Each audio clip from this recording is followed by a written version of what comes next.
লাশটাকে রাখা হয়েছে বাড়ির আঙ্গিনায়। সবার কাছ থেকে ক্ষমা চেয়ে নিচ্ছে তার বড় ছেলে। বলছে, আমার আব্বুকে আপনারা ক্ষমা করে দিন। যার যত ক্ষোভ ছিল আমার আব্বুর প্রতি, আপনারা তাকে মাফ করে দিন। সবাই সমস্বরে মাথা নেড়ে বলল, আমরা মাফ দিয়েছি। কিন্তু শরীফুদ্দিনের স্ত্রী চুপচাপ বসে আছে। সে তার স্বামীকে মাফ দিবে না। তার কাছে এসেছে মেয়ে ঋতু। ঋতু বলছে, মা, আব্বুকে ক্ষমা করে দাও। মা বলছে, আমি তো তাকে ক্ষমা করতে পারি না। আমার অনেক ক্ষোভ তার প্রতি। আমার জীবনটাকে সে নষ্ট করে দিয়েছে। ছি ছি মা, সবার সামনে কি বলছো? সবাই শুনতে পাচ্ছে। শরীফুদ্দিনের স্ত্রী অনামিকা বলে যাচ্ছে, আমার জীবন যৌবন সব নষ্ট করেছে সে। তার জন্য আমি সোনার যৌবন নষ্ট করেছি। আমি তাকে মাফ দিব না। সে আমাকে অনেক জ্বালিয়েছে, অনেক মানসিক কষ্ট দিয়েছে। এত কষ্ট নিয়ে আমি ধুকে ধুকে মরেছি, কাউকে বলিনি। আজ আমি সবাইকে বলে দেব, আমার স্বামী নিয়ে আমি সুখী ছিলাম না। একজন মুরব্বি গোছের মানুষ কাছে এলো। সে সম্পর্কে শরীফুদ্দিনের চাচা। সে বলল, ছি বৌমা, এসব কি বলছো? দুটো সন্তান দিয়েছে তোমায় শরীফুদ্দিন। সন্তানের মুখের দিকে তাকিয়ে স্বামীকে মানুষ মাফ করে দেয়। তুমি তো স্বামী দিয়ে সন্তানগুলো পেয়েছো, আর কি লাগে জীবনে? আপনি চুপ করুন চাচা, মান্ধাতার আমলের কথা বলবেন না। আমার কোনো চাওয়া পাওয়া ছিল না তার প্রতি। সে তো আমার কোনো চাওয়া পূর্ণ করেনি। চাচা বলতে লাগলেন, আমি তোমার চাচিকে অনেক কষ্ট দিয়েছি। কই, সে তো প্রতি মুহূর্তে আমাকে বলে, তোমাকে আমি মাফ করে দিলাম। তুমি কেন এত নিষ্ঠুর?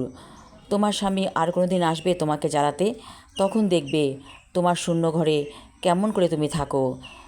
তোমার স্বামী ছিল তোমার অলংকার, এখন তুমি অলংকার হারিয়েছো, বুঝতে পারবে স্বামী কী ছিল। মাফ দাও মা, এখন আর দেরি করো না। অনামিকা বলল খুব ধীরে, আমি ওকে মাফ করে দিয়েছি। অনামিকার মাফ দেবার পর লাশটাকে নিয়ে যাওয়া হচ্ছে যেখানে তার কবর খোঁড়া হয়েছে।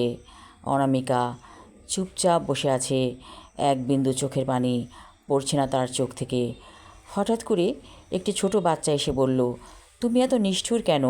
সবাই কাঁদছে, তুমি কাঁদছো না? এই কথা বলার পর বাচ্চাটির দিকে তাকালো অনামিকা। দেখল এই শিশুটির মুখ যেন তার স্বামীর মতো দেখতে। অনামিকা বলল, তোমার মা কোথায়? ছেলেটির মা কাছে এসে বলল, ভাবি, এই বাচ্চা তো আমার, আপনি চিনতে পারছেন না? আমি আপনার স্বামীর চাচাতো ভাইয়ের স্ত্রী। অনামিকা অবাক হয়ে তাকিয়ে আছে বাচ্চাটির দিকে। বলল, ও তো আমার স্বামীর চেহারা পেয়েছে। হ্যাঁ, সবাই বলে, কারণ ওর আব্বুর চেহারা আর আপনার স্বামীর চেহারা অনেকটা কাছাকাছি। অনামিকা এবার হু হু করে কেঁদে ফেলল। বলল, আমি পাপী, আমি গুনাহগার। এই বলে আরও চিৎকার করে হাউমাউ করে কাঁদতে লাগলো অনামিকা। সবাই বলতে লাগলো, কাঁদুক, প্রাণ ভরে কাঁদুক। এতক্ষণ পাথরের মূর্তির মতো অবিচল ছিল সে, এখন পাথর গলেছে। তাকে কাঁদতে দাও, সবাই ওকে কাঁদতে দাও। অনামিকাকে অনেকক্ষণ পরে কেউ একজন এসে বলল, আসুন, গোসল করবেন, আপনার গোসল দরকার, একটা ফ্রেশ গোসল। অনামিকাকে নিয়ে যাওয়া হলো ওয়াশরুমে। সেখানে তাকে গোসল করিয়ে দিচ্ছে গ্রামের অন্যান্যরা। অনামিকার অনেক ভালো লাগছে। লাক্স সাবানের গন্ধ যেন ওকে বিভোর করে দিচ্ছে। মনে হচ্ছে ওর স্বামী মারা যায়নি, নতুন করে জন্ম নিয়েছে। অনামিকা বলল, ছি ছি, কী ভাবছি আমি? অনামিকার পেটে শরীফুদ্দিনের সন্তান, কথা সমাজের মধ্যে দাঁড়িয়ে বলতে হবে, নইলে তাকে কলঙ্কিত করা হবে। গোসল শেষে সে সবাইকে ডাকলো, বলল, আমার একটা কথা আছে, আপনারা মনোযোগ দিয়ে শুনুন। আমি 3 মাসের অন্তঃসত্ত্বা। সবাই বলল, বাহ, খুব ভালো কথা, কথা তুমি আমাদেরকে জানিয়েছো। না জানলে তো আমরা তোমাকে কলঙ্কিত করে দিতাম। অনামিকার এখন অনেক ভালো লাগছে। মনে হচ্ছে বুকের উপর একটা পাথর চাপা ছিল, সেই পাথরটা ধীরে ধীরে সরে গেল। অনামিকা ভাবছে, আমার কিছু বলার ছিল, আরও বলবো, কী কথা বলার ছিল। এখন কথা খুঁজে পাচ্ছে না অনামিকা। মনে মনে বলল, একদিন আমি কথাগুলো বলবো, আমার নিজেকেই বলবো। তার সম্পর্কে যা হয় সে এসে বলল, কি ভাবছেন ভাবি? মনে মনে কি কথা বলছেন? কি কথা বলার ছিল? অনামিকা একটু লজ্জা পেল, বলল, রান্নাবান্না তোমাদের হয়েছে? আমি 2 দিন ধরে কিছু খাইনি। সম্পর্কে যা হয় সে বলল, রান্নাবান্না হয়েছে, কিন্তু এক ব্যাচ খাবার পরে আপনাকে খাবার দেব। অনামিকা অপেক্ষা করতে লাগলো। এক ব্যাচ খাওয়া হয়ে গিয়েছে। অনামিকার জন্য প্লেটে করে খাবার এলো।